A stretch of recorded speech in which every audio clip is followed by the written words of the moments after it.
Me ka ndodhur vetë personalisht, po edhe shok që kemi biseduar me ta kur kemi shku ne kemi pastruar vullnetarisht një xhami në një fshat ose qytet ose kudo që kemi shku kemi pastruar një xhami me baza vullnetare.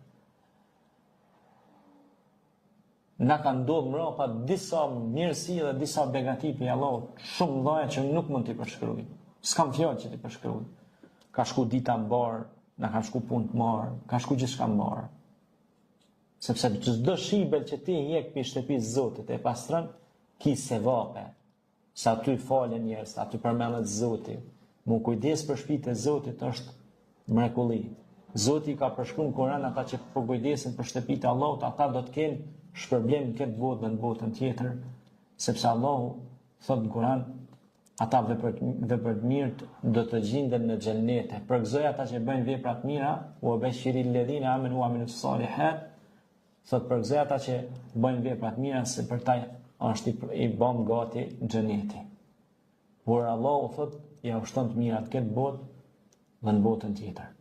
Kush bën vepra të mira, pra qoftë femra apo mashkull, duke qenë besimtar, fala nuhyiyannahu hayatan tayyiba. Thot kena më ia bën një jetë shumë të mirë. Pra dhe jeta do të jetë e ti e mirë, dhe kjo jetë, por dhe jeta tjetër. Nëse ti e bën një vepër të mirë, nëse ti e bën një punë të mirë, e prej punëve që i ka lëvduar Resulullah sallallahu alaihi wasallam, që ka fol për shumë sevape që i ka, është dhe pastrimi i shtëpive të Zotit.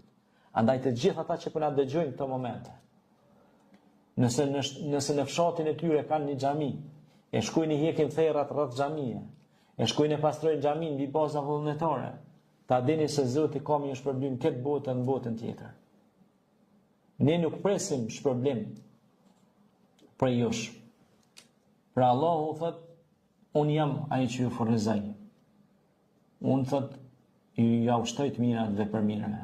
Andaj nëse shkoni e pastroni shtëpitë e Zotit, shkoni bëni gjëra vullnetare, jeni të bindur se Zoti ka më ndihmuar në punën e juaj, në jetën e juaj, në karrierën e juaj, në gjithçka që ju